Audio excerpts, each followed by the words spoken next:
Merci Maxence. Merci. Et bienvenue. Et ben voilà, je voulais savoir si tu avais quelques petits mots à nous donner au public avant la séance, avant la projection. Peut-être juste pour recontextualiser un tout petit peu, ce film a été tourné en mai 2019. Il se passe dans une ville qui s'appelle Barrow, en Inupiat, Haute-Kiavik. C'est une ville inuite de 4000 habitants qui se situe au-delà du cercle polaire et qui se trouve à l'endroit le plus septentrional des États-Unis. Donc pour y accéder, c'est accessible que par voie aérienne. Car au-delà du cercle polaire, c'est la toundra, c'est une terre remplie d'eau et de glace. Et devant Barrow, c'est l'océan Arctique. Voilà, donc là-bas, j'ai rencontré Raymond. Et j'espère qu'il va vous embarquer comme il m'a embarqué, quoi. Voilà. Eh bien, merci Maxence et Anaïs donc, pour ce film. Alors, je vais commencer par une petite question d'ordre un peu contextuel, parce qu'on voit donc qu'il a été réalisé dans le cadre de l'anniversaire du grec. Est-ce que vous pouvez me dire un petit peu comment c'est intervenu? C'est-à-dire, tu m'expliquais tout à l'heure que ça a été un appel à projet, et donc vous avez d'abord, c'est ça, hein, envoyé un dossier, et voilà. Et ensuite, vous êtes parti réaliser le film. Est-ce que tu peux nous en dire plus? Oui, c'était un appel à projet pour les 50 ans du grec, donc groupe de recherche et essais cinématographiques combiné par un préachat de France 2. Donc il y avait 3 projets qui étaient sélectionnés, Minakitse a été sélectionné dans ce cadre-là en fait. Moi j'étais déjà parti là-bas à peine un an avant et voilà, et cet appel à projet nous a permis de pouvoir repartir assez rapidement là-bas, en fait, finalement. C'est la chance qu'on a eu finalement grâce aux Grecs, ouais. D'accord, et donc il y avait quand même, ce que vous m'expliquez, des contraintes finalement aussi de réalisation, à savoir des contraintes de durée. Vous êtes parti combien de temps? Enfin, c'est juste Ouais. comme ça, on a un peu le contexte et ensuite qui permet d'évoquer des questions propres à la réalisation une fois sur place. Et est-ce que vous avez réussi Ouais. à faire... De manière générale, on n'a pas eu tant de contraintes que ça sur le contenu du film. En fait, ils nous ont laissé une très grande liberté. C'était une contrainte de durée parce qu'il ne fallait pas dépasser. C'était dans le cadre ça devait passer dans le cadre d'une émission qui s'appelle Histoire courte, et donc il fallait revenir autour enfin faire un film autour de 25 minutes. Environ, à peu près. Et donc voilà, et quand on est revenu de ce tournage, on est revenu avec 30 heures de rush, donc on avait énormément de personnages qui apparaissent dans le court-métrage, mais sur lesquels on a plusieurs heures de rush sur eux, donc il a fallu faire un choix drastique, choisir l'histoire qui pouvait correspondre aussi finalement au format qu'on nous demandait. Et oui, et finalement, que dire d'autre par rapport à ça? Ouais. Aussi, la contrainte qu'on avait, c'était celle du budget. On avait un budget autour de 18 000 euros, qui peut sembler pas mal pour un documentaire, un court-métrage documentaire, mais là-bas, en fait, c'est tellement cher que finalement, par exemple, une chambre d'hôtel, c'était pour presque 4 000 euros la semaine. Donc, on était piégés par cette contrainte, et du coup, on n'a pas pu rester tant de temps que ça, mais finalement, c'était assez intéressant parce que on arrivait vraiment de loin, quoi, et ça, tout le monde, c'est pas un endroit touristique où les gens vont. S'il y a un tourisme un peu, pas de luxe, mais quand même de gens qui viennent en avion juste pour une journée pour dire j'ai touché l'Arctique et je repars, parce comme vous voyez, il n'y a pas grand chose à faire, il n'y a pas de végétation, il n'y a rien. Donc des gens qui viennent juste là pour 3 semaines, déjà pour eux c'était énorme de nous voir tous les jours marcher dans la rue. On était un peu les ovnis. Du coup, c'était partagé entre les gens qui se demandaient ce qu'on faisait là, la curiosité des gens, certains, chez les personnes plus âgées, parfois de la méfiance aussi, voilà. Mais du coup, voilà, cette durée de temps, on a pu tourner que 2 semaines et demie, et dans cette durée, il fallait que tous les deux, on réussisse à a trouvé vraiment, parce que Maxence, bon là je parle pour lui, mais il avait cette idée de filmer la jeunesse de là-bas, de se concentrer sur la jeunesse, et quand on est arrivé, on n'avait pas encore le personnage principal, ni du coup, comme tu disais, on a rencontré plein de jeunes qui avaient chacun représenté une facette, mais c'est Raymond qui a finalement cristallisé un peu notre point de vue. Oui, justement, ça faisait l'objet d'une de mes questions.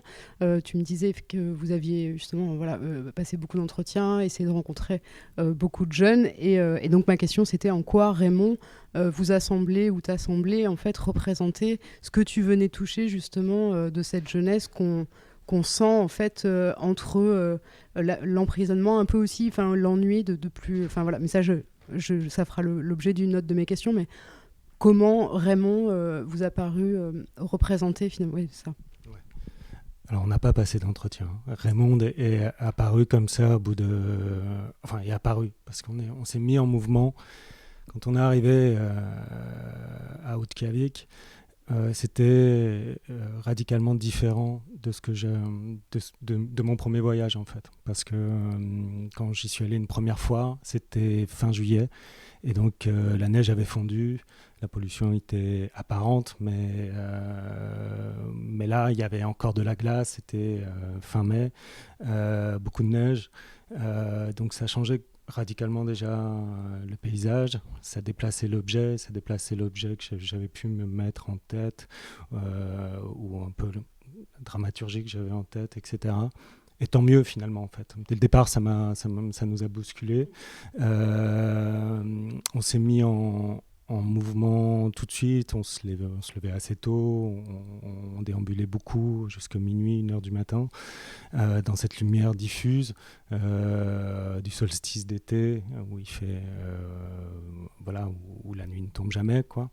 Et pendant cette période, les jeunes gens sont assez insomniaques, ils veulent profiter au maximum de la luminosité, ils s'amusent jusqu'à l'épuisement. Et donc ça, c'était quelque chose qui m'avait énormément ému lors de mon premier voyage, quoi.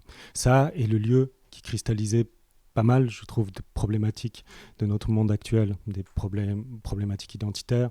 Les Inuits ne savent plus véritablement s'ils se sentent américains ou Inuits, en tout cas la jeunesse. Les questions de transmission, le fait que la jeunesse Inuit parle pratiquement qu'anglais, problématiques écologiques, la pollution apparente, des machines de Coca-Cola qui jonchent le sol, etc., des haussements de faune marine, de multiples quads de snow machines. Et puis effectivement l'inflation économique, enfin une forme d'économie, inflation économique où les prix sont très très élevés, où ça coûte très très cher. Et à un moment donné, au bout de quelques jours, on est tombé sur Raymond avec sa bande d'amis. Et on est allé le voir. Enfin, on s'est bougé pour aller le voir. On s'est motivé pour essayer de trouver aussi notre place, notre légitimité pour aller lui parler. Et finalement, c'est plutôt bien passé parce que y a quelque chose d'assez fort qui s'est mis en place rapidement. 2 jours après, il est venu nous rejoindre. Ça marchait par les réseaux sociaux, par le Facebook d'Anaïs. Il y avait tout fonctionnait comme ça. Il a voulu venir nous parler. Il est venu dans notre chambre et il s'est effondré en larmes pour nous expliquer qu'il venait de perdre un ami parce qu'il y a beaucoup de suicides dans la jeunesse inuite. Lui-même a perdu son grand frère quelques années auparavant. Et puis on a parlé avec lui toute la nuit, en fait, sans caméra, sans prise de son. Et quelques jours après, il nous a embarqués dans sa déambulation, sur sa manière de vivre la nuit avec ces nuits remplies de jours, quoi. Comment il déambulait avec ses amis, ses chemins de traverse, son terrain de jeu. Et du coup, il nous a embarqués dans son regard, dans son flow, dans son regard mélancolique, dans son flow fragile, dans sa voix particulière aussi, qui a intégré aussi le rythme du montage par la suite, en fait. Il est devenu le narrateur et il a intégré quelque chose dans le rythme, quoi, dans la composition musicale du montage, quoi. D'accord. Parce que c'est effectivement c'est assez déroutant, je trouve, justement, donc à cette époque de l'année où la nuit ne tombe pas, de les imaginer, alors que il y a pour moi comme un paradoxe entre cette volonté de poursuivre la nuit jusqu'au bout, enfin la journée jusqu'au bout, alors même qu'on a l'impression qu'ils ne savent plus comment s'amuser, et que même si de rien ils vont réussir à en jouer, on sent comme un ennui chez eux qui est assez terrible. Enfin, je ne sais pas si vous pouvez réagir à ça, et si c'est moi qui l'ai ressenti comme ça, ou si effectivement c'est ce qu'on peut retrouver. Je vais te laisser en parler peut-être parce que je suis pas monopole. Mais l'ennui, oui, il est très fort là-bas. C'est un lieu fermé en fait. C'est un horizon claustrophobique. Tout est ouvert, mais tout est fermé en fait. Il y a une capacité de pouvoir si, il y a la possibilité de prendre l'avion et de partir, mais finalement la plupart du temps aussi beaucoup d'entre eux, de jeunes gens, reviennent, même s'ils partent faire leurs études sur le continent américain, ils reviennent. Il y a quelque chose de très puissant, quelque chose qui les attache à leur terre, quoi, cette terre-mère, quoi, pour eux. Mais il y a un ennui apparent, ouais, il y a un ennui fort, quoi, parce que il y a la plupart, ce qui est assez étrange quand on arrive là-bas, on voit un paysage en préfabriqué, mais une grande partie d'entre eux sont rentiers des pack-planes autour, en fait. Donc il y a de l'argent, ils touchent une rente, et la plupart la dépensent en s'achetant des quads, en essayant de maximiser leur adrénaline, quoi, qui passe aussi par la vitesse. Il y a quelque chose un peu à la Mad Max quand on arrive là-bas. Et du coup, ils s'épuisent dans cet espace, quoi. Dans cet espace en tournant en rond. Il y a quelque chose d'assez... qui peut se rattacher aussi par moments aux astres, quoi. Il y a quelque chose qui est assez... Donc il y avait cette idée par moments qui pouvait nous effleurer, où ça dépassait le documentaire, où justement on se rattachait à la fiction. C'était presque un western cosmique, en fait, parce qu'il y a plein d'autres communautés qu'on n'a pas pu là dans ce court-métrage, mais on espère bien pouvoir retourner là-bas, parce qu'on s'est fait plein de petits frères, plein de petites sœurs là-bas, donc on a envie de retourner là-bas. Mais il y a des communautés de Thaïlandais qui s'occupent des taxis, de Samoa.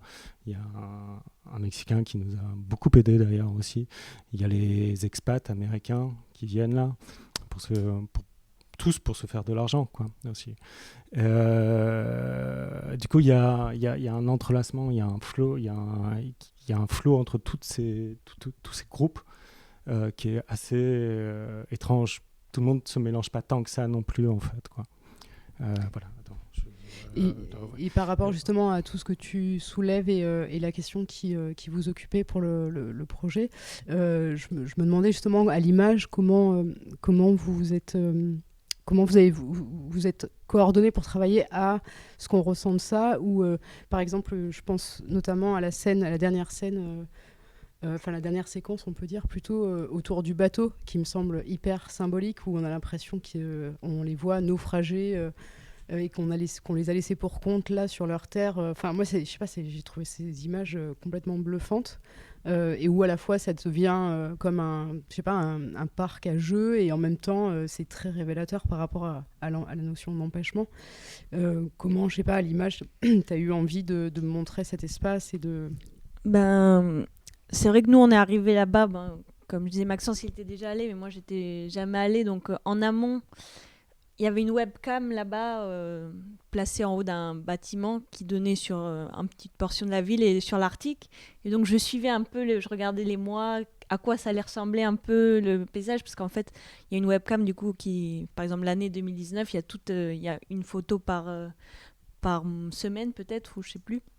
Mais tu vois comment la ville, elle change drastiquement. Enfin, nous, quand on est arrivé là-bas, l'Arctique était... Enfin, on est arrivé à, je sais plus, vers 18h, le temps qu'on se pose et tout ça. On est sorti à minuit.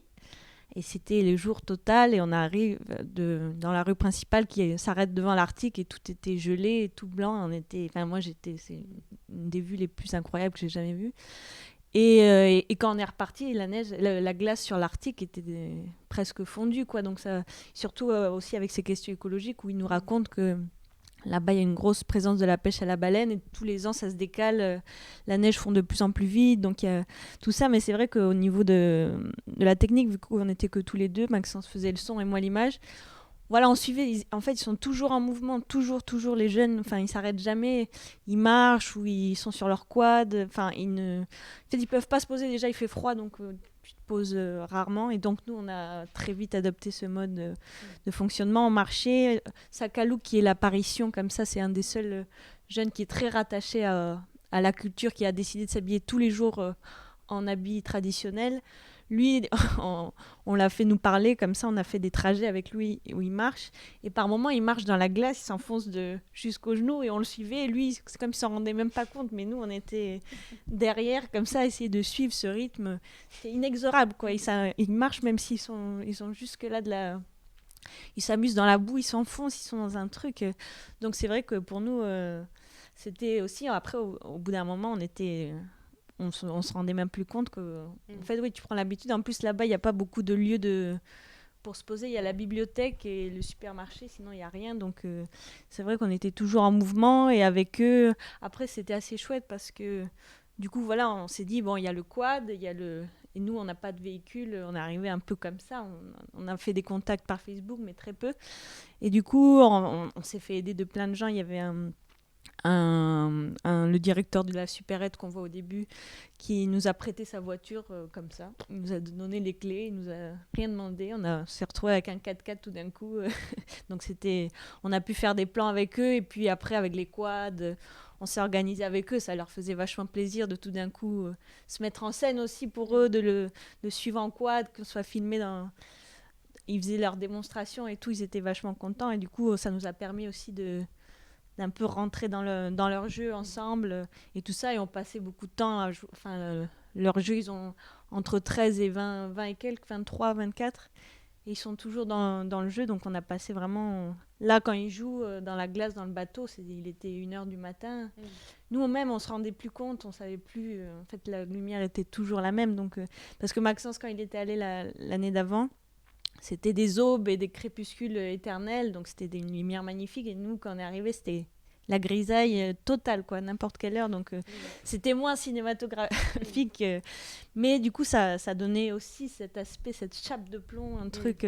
Oui, on a vraiment l'impression d'une journée qui n'est jamais, en fait. Mais au montage, c'est ce que vous avez vachement travaillé aussi. Au bout d'un moment, c'est plus à quelle heure. C'est la même lumière, donc après, les scènes se mélangent. Voilà, je sais pas quoi dire. Mais en fait, au montage, on voulait donner le sentiment que c'est toujours minuit, quoi, en fait. Et finalement, c'est un peu comme ça aussi qu'on est parti avec eux dans la séquence du bateau, en fait. Parce que c'est à ce moment-là, on a été embarqués par eux, comme à chaque... Parce que finalement, Raymond, c'était un personnage qu'on retrouvait vers 6h du soir, en fait, vers 18h. Parce qu'il était assez insomniaque, il dormait, il s'amusait jusqu'à 6h du matin. On avait d'autres personnages, enfin d'autres personnages qu'on retrouvait dans la journée, etc. Et Raymond, c'était un peu celui qu'on retrouvait vers 18-20h. Et on passait la soirée et une partie de la nuit avec lui et ses camarades, quoi. Donc avec lui, on savait que ça y est, on allait être embarqué dans son mouvement. Et à ce moment-là, si cette balade, elle était un peu... Enfin, cette balade, c'était pas une balade, cette déambulation, cette perdition, elle était étrange parce que leur terrain était à ce moment-là pris par d'autres, donc d'autres arrivants. Et là, tout d'un coup, il y avait quelque chose de beau, c'est qu'ils se déplaçaient, quoi. C'est-à-dire que, bon, ok, là, c'est pris. Donc on va aller un peu plus loin, en fait. On va partir autre part, quoi. Jusqu'où on peut aller, quoi. Et il nous disait souvent ça, Raymond, jusqu'où on va essayer d'aller encore plus loin, etc. Et puis tout d'un coup, il y a eu ce bateau. Et c'est vrai que là, il y a eu quelque chose pour nous qui était... ça prenait une dimension autre, une dimension poétique, en fait. Tout d'un coup, il y avait, lui déjà nous embarquait dans sa propre poésie, mais en plus de ça, il nous embarquait à l'image, dans quelque chose qui représentait cette évasion qui était bloquée, en fait, par la boue, quoi. Et là, oui, là, on est resté un certain temps. On avait plein de problèmes techniques, mais on a essayé de rester le maximum de temps avec eux, en fait. Mais... Oui, c'est que cette scène, on n'avait même plus de cartes pour enregistrer parce qu'en fait, on était allé tellement loin avec eux qu'on ne savait même pas où ils nous emmenaient. Du coup, on choisissait des rushs pour pouvoir continuer à filmer parce qu'il était 1h du matin, on était là. Du coup, ouais, c'était vraiment magique quand on s'est retrouvés là, ce bateau et la brume tombée, c'était assez magique. Tout ce que je disais à Anaïs à ce moment-là, parce que plusieurs fois je restais bloqué dans la glace, en plus avec le matériel son. Et moi, je ne suis pas un preneur son. C'est-à-dire que tout d'un coup, les choses se sont orchestrées comme ça parce notre preneur son est resté à la frontière en Islande pour des problèmes. Bon, bref. Et je me suis retrouvé avec le matériel son. Il m'a appris à prendre le son de quelques heures avant de prendre l'avion, en fait. Donc, on est parti, on s'est retrouvés tous les deux, et tant mieux, en fait. Finalement, c'était quelque chose qui a été, pas tant mieux pour lui, parce que c'était triste, mais tant mieux pour nous, et je pense aussi tant mieux pour moi, dans l'écoute que ça a produit, en fait. Tout d'un coup, maintenant, je prends le son plus souvent, en fait. Maintenant, j'aime beaucoup prendre le son, en fait. Mais du coup, je me suis habitué à un matériel technique que je ne connaissais pas, son ergonomie, c'était des conditions. Et des conditions. Et du coup, par moments, je restais aussi bloqué dans la glace, quoi, avec le matériel. Et j'hurlais à Anaïs, souvent cadre large, fixe. Et là, à ce moment-là, je sentais qu'on pouvait, justement, qu'il y avait quelque chose qui pouvait s'ouvrir vers la fin, en fait, dans la dramaturgie, vers la fin d'une histoire, en tout cas, vers quelque chose qui concluait l'histoire de Raymond, enfin, pour le moment, en tout cas, dans ce format-là, qui pouvait conclure quelque chose, en fait, quoi. Donc ouais, c'était une séquence importante. On était contents quand on est revenu le soir, ouais, à ce moment-là. Alors, je vais regarder un petit peu qu'est-ce qui se passe au niveau du chat. Alors, il y a une question de Chloé. Pourquoi cette figure récurrente de montage, la surimpression ?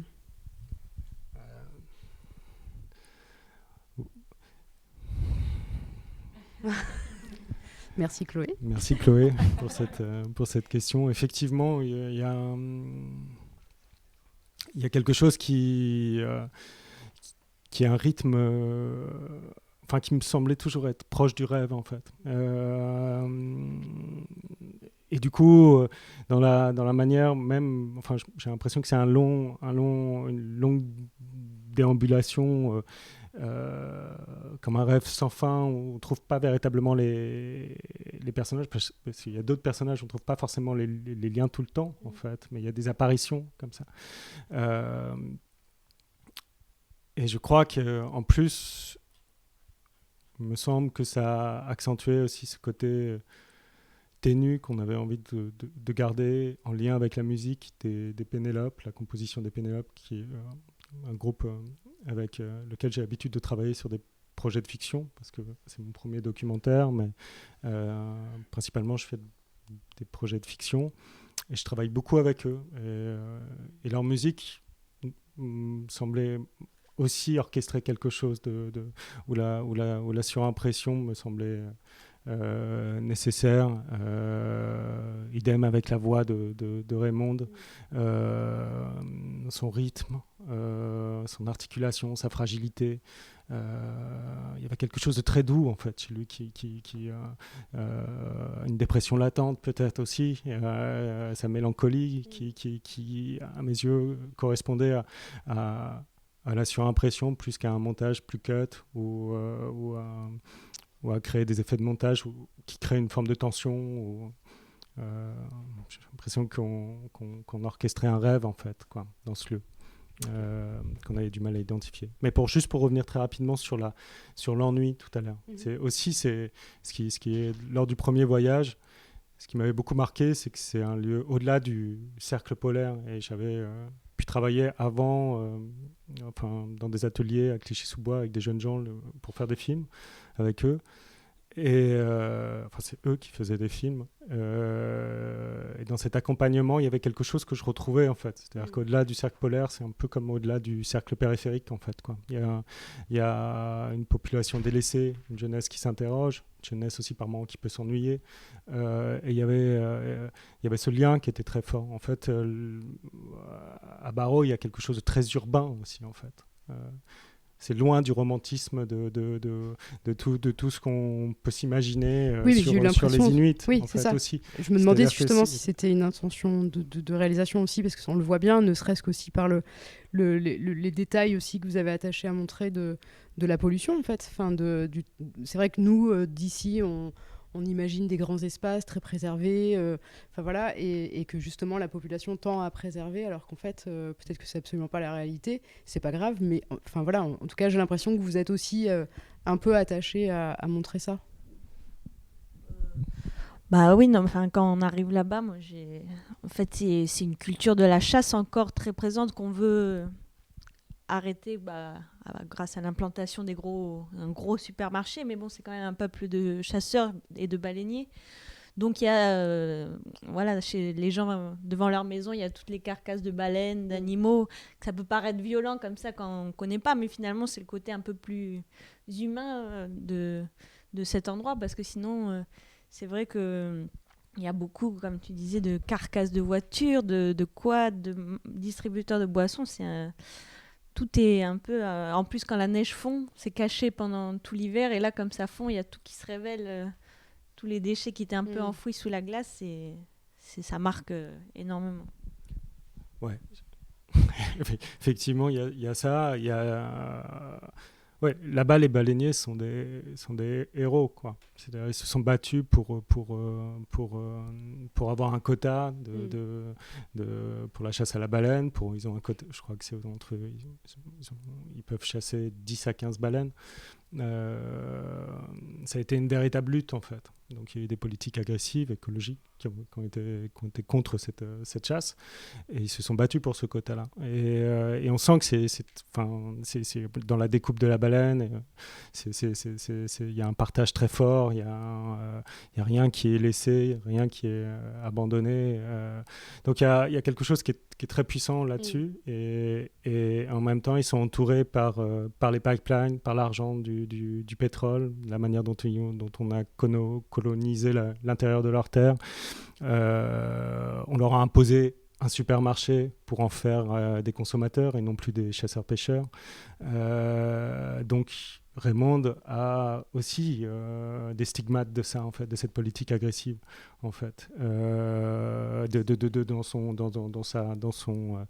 dans son overdose de boissons énergisantes. C'est directement impliqué par cette politique-là, en fait. Et donc, il y a beaucoup de problèmes d'obésité, désormais chez les Inuits, de diabète. Du coup, c'est cette lutte aussi qui est présente dans la volonté de revenir sur leur terre aussi, je crois. Quand ils partent faire des études, etc. Ils reviennent quand même. Pour garder ça, quoi. Donc il y a un truc quand même de la tradition qui est là, toujours présente, même si quand on arrive, on a l'impression que tout d'un coup, tout ça est perdu, mais non, c'est là, mais à travers plusieurs couches, quoi. Il faut juste un peu les déplier et c'est toujours présent, quoi. Voilà. Alors il y a une réaction de Léa qui dit donc « Personnellement, j'ai eu des impressions d'univers fantomatique, d'environnement abandonné par l'être humain et l'humain qui se perd dans cet environnement. » Alors, je sais pas trop si c'est une question, mais oui, elle lance la suite en disant que c'est bien sûr appuyé par la mise en scène, la musique, la surimpression, les objets désincarnés, la radio sans auditeur dans la barque. Voilà, elle fait une liste de choses qui ont évoqué pour elle cet univers fantomatique.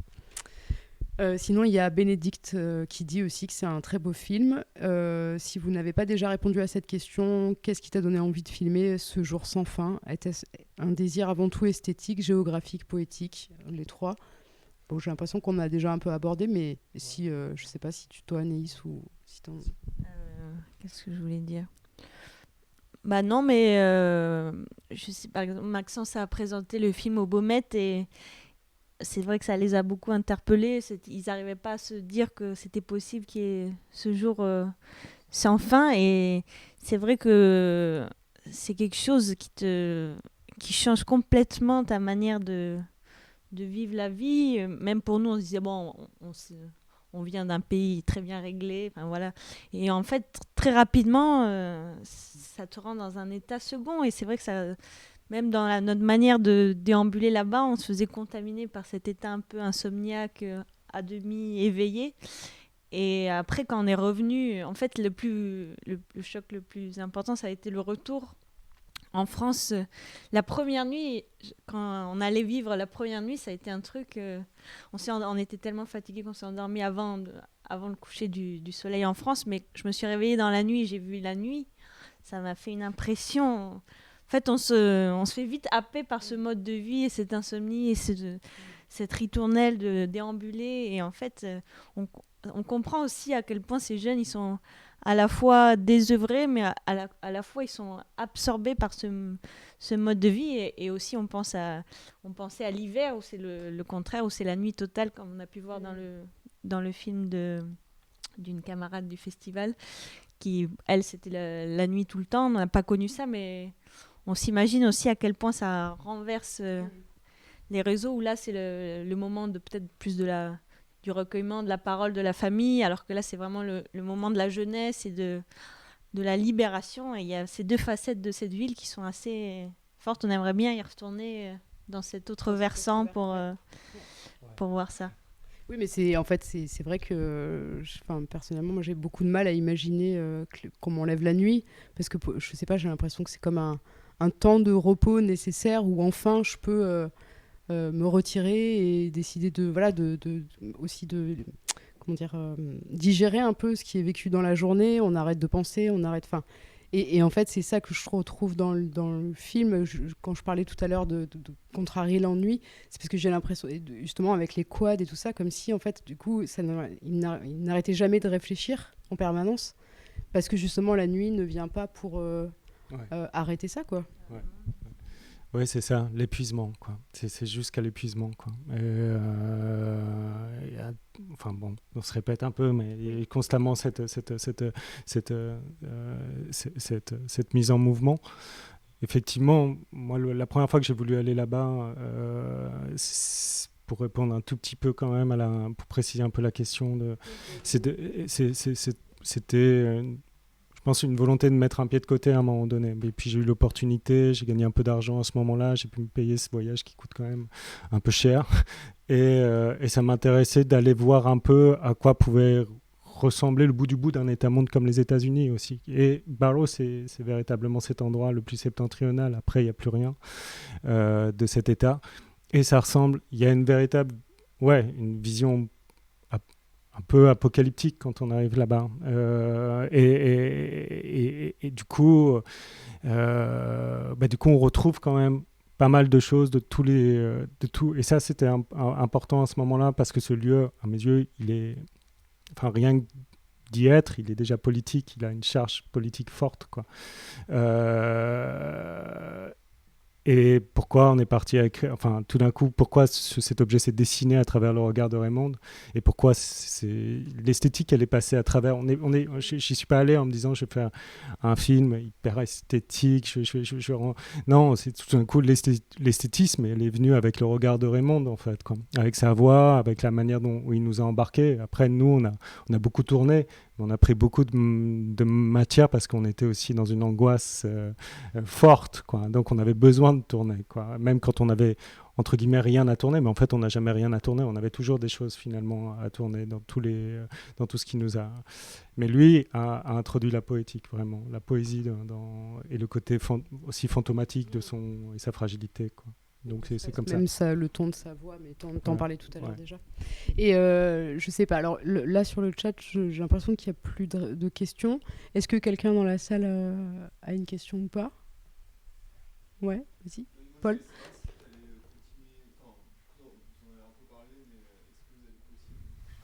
Donc je reprends la question de Paul pour le public.